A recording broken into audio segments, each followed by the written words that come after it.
ఇక ఇంకొక వార్త ఉంది ఇక్కడ. కేసీఆర్ దెబ్బకు ఉక్కిరి బిక్కిరి, సీఎం మంత్రులు ఆగమాగమంటూ ఇక్కడ రేవంత్ సర్కార్ కు చలి జ్వరం వచ్చిందట. ఎందుకోసానికి? అసెంబ్లీ అంటే అస్త్రాన్ని ఇచ్చినట్టే, కానీ అసెంబ్లీలో మైక్ ఇవ్వాలి కదా. ఇది కూడా అంత ఈజీ కాదు.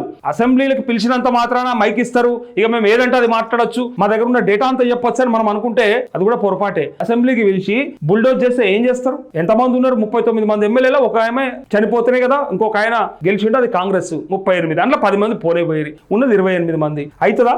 సరే, సత్తా ఉన్నోడు దమ్మున్నోడు ఒక్కడైనా సరిపోతాడు, ఒక్కడైనా కొట్లాడొచ్చు అనొచ్చు. కాకపోతే మైక్ ఇస్తే కదా కొట్లాడేది. ప్రజాక్షేత్రంలో ఎవరన్నా మాట్లాడొచ్చు, ఎవరన్నా కొట్లాడొచ్చు, కానీ అక్కడ అట్లా కాదు కదా. అసెంబ్లీ అనేది ఎట్టి పరిస్థితుల్లో మైక్ ఇస్తేనే మాట్లాడొచ్చు, లేదంటే మార్షల్స్ తో బయట పంపిస్తారు. సో అక్కడ నీకు మాట్లాడే అవకాశం ఎక్కడుంది?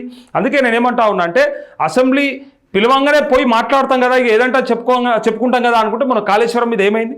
కాళేశ్వరం 625 పేజీల రిపోర్టు. ఏం చూడనిచ్చిర్రు, ఏం చదవనిచ్చిర్రు, ఏం చెప్పనిచ్చిర్రు? 20 పేజీల రిపోర్టు పెట్టిరాలు, 25 పేజీలది. సో దానిపైన టైం ఇచ్చిర్రా? చూడలేదా? మనం బుల్డోజ్ చేయలేదా? సిబిఐకి ఇచ్చేస్తున్నామని చెప్పి మీరంతా తప్పు చేసిరని చెప్పి ఎస్టాబ్లిష్మెంట్ చేసే ప్రయత్నం చేసిండు. అంతకంటే ముందు రైతుల గురించి మాట్లాడే, రుణమాఫీ, రైతు భరోసా గురించి మాట్లాడితే ఎన్నడన్నా మాట్లాడినిచ్చిర్రా? ఏం మాట్లాడినిచ్చిర్రు? మా జిల్లాలో లేకపోతే మా ఏరియాలో పలానా రైతుకు పలానా ప్రాబ్లంతో కాలేదు, ఇట్లాంటి కారణాలు చాలా ఉన్నాయని చెప్తే అందరికీ అయిపోయినా మేము చేసేసినామని చెప్పి చేతులు దులుపుకురు. ఏమైంది? కాకపోతే పాలకు పాలు నీళ్ళకి ఎరకైతాయి, తెలిసిపోతుంది ప్రజలకి. అయినప్పటికీ మనం కొట్లాడాలంటే అక్కడ కొట్లాడలేమనేది నా భావన. అయితే ఇక్కడ ఇగో జల విధానంపై చర్చ పెడితే ఇరుక్కుపోతాము, బీఆర్ఎస్ దూకుడుపై సర్కారు మల్లగుల్లాలు, గవర్నర్ ప్రసంగం లేకుండా చూడాలని పన్నాగం. అందుకే 29 నుంచే సభ నిర్వహణకు నిర్ణయం, 3 నుంచి 5 రోజుల అసెంబ్లీ నిర్వహించే యోచన, కమాండ్ కంట్రోల్లో మంత్రులతో సీఎం చర్చలంటూ కేసీఆర్ అసెంబ్లీకి వచ్చి తమ తప్పులను ఎత్తి చూపితే తట్టుకోలేమని కాంగ్రెస్ సర్కారుకు జ్వరం పట్టుకున్నదా? జల విధానంపై చర్చ అంటే బీఆర్ఎస్ కు ఆయుధం ఇచ్చినట్టేనని జంకుతుందా? Governor ప్రసంగంపై ధన్యవాద తీర్మానంలో BRS ఎదురుదాన్ని తట్టుకోలేమని వణికిపోతుందా? అందుకే గవర్నర్ ప్రసంగం లేకుండా చేసేందుకు జనవరిలో పెడతామన్న అసెంబ్లీ సమావేశాలను ముందుకు జరుపుతున్నదా అంటే అవుననే అంటున్నాయి కాంగ్రెస్ వర్గాలు. ఇన్ని రోజులు ఆడిందాటగా పాడింది పాటగా నెట్టుకొచ్చిన కాంగ్రెస్ సర్కార్ బీఆర్ఎస్ అధినేత సింహ గర్జనతో బెదిరిపోయినట్టు తెలుస్తోందంటూ ఇక్కడ ఒక్కసారిగా చూడండి. బీఆర్ఎస్ అధినేత సంధించిన ప్రశ్నలకు సమాధానం చెప్పలేక సతమతం. గంటల్లోనే 8 మంది మంత్రుల ప్రెస్ మీట్లు, ప్రత్యేకంగా రేవంత్ చిట్చాట్. పాలమూరుపై ప్రభుత్వంలో అలజడి, ఎదురుదాడికి గొంతు కలిపిన బీజేపీ. ఏం జరిగిందో ఒకసారి చూడండి.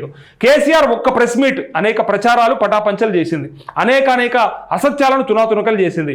మొద్దు నిద్ర సర్కారు ముఖం మీద నీళ్లు కొట్టి నిద్రలేపిండు కేసీఆర్, ప్రజల ముందు దోషిగా నిలబెట్టాడు. దాంతో పాలమూరుపై సంజాయిషి ఇచ్చుకోలేక ప్రభుత్వం ఆగమాగం అవుతోంది. ఆదివారం సాయంత్రం నుంచి సీఎం మంత్రులు ఉక్కిరిబిక్కిరి అవుతున్న తీరు కళ్ళ ముందు కనిపిస్తోందంటూ ఈ ఒక్కసారికి ఇక్కడ ఏమేం జరిగిందో చూడండి.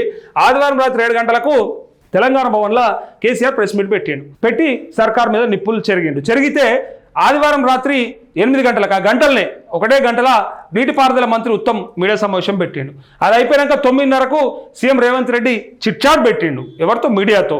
తర్వాత సోమవారం నిన్న 12 గంటలకు పొన్నం ప్రభాకరు, జూపల్లి కృష్ణారావు, వాకటి శ్రీహరి అంతా కలిసి గాంధీ భవన్లో మీడియాతో భేటీ అయ్యారు. అయితే విడిగా మీడియాతో మాట్లాడింది సీతక్క. మళ్ళా 4 మంత్రులు చూడురి. ఇక్కడ ఆ ఉత్తమ్ కుమార్ రెడ్డితో కాకుండా ఇక సోమవారం సాయంత్రం 4 గంటలకు మళ్ళా 4:30 గంటలకు మళ్ళీ మంత్రి ఉత్తమ్ కుమార్ రెడ్డి మరోమారు ప్రెస్ మీటు. ఎందుకంటే సబ్జెక్టు ఏమనంటే ఏమై మరి సబ్జెక్టు ప్రిపేర్ అయ్యి రాలేదా అని అడిగితే ఇయ్యాలడు కూడా సోషల్ మీడియాలో అత్యధికంగా వైరల్ అయ్యే, ట్రోల్ అయ్యేటువంటి వీడియో ఉత్తమ్ కుమార్ రెడ్డిది. కేసీఆర్ బహిరంగ సభలో ఏమన్నాడు, ఎట్లన్నాడు? మేము ప్రిపేర్ అయ్యి రాకపోతే పీకనీకి వచ్చిండ్రా అని చెప్పి కేసీఆర్ అన్నటువంటి మాట ఇయ్యాలటికి సోషల్ మీడియాలో ఫుల్ ట్రెండింగ్ ఉంటుంది అది. ఎందుకంటే ఉత్తమ్ కుమార్ రెడ్డి అట్లా మాట్లాడాడు. మొన్న కూడా అదే సేమ్. నేను ఇంకా ఫుల్ డీటెయిల్స్తో, పూర్తి సబ్జెక్టుతో, పూర్తి లెక్కలతో వచ్చి చెప్తా, అన్నీ ఇప్పుడే చెప్పలేను అని చెప్పాడు. అదే అసలు ముచ్చట.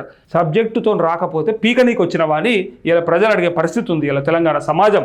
ఇగో సోమవారం 6:30 గంటలకు సాయంత్రం మళ్ళా విలేకరులతో మళ్ళీ శ్రీధర్ బాబు మాట్లాడిండు.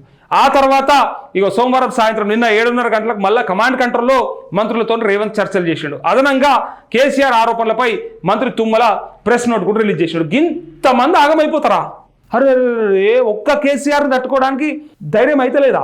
ఆయన చేసిన వ్యాఖ్యలకి లేదా ఆయన చెప్పినటువంటి మాటలకి కౌంటర్ ఇవ్వడానికి ఇంతమంది ఆగమైపోయారంటే అర్థం చేసుకోరి.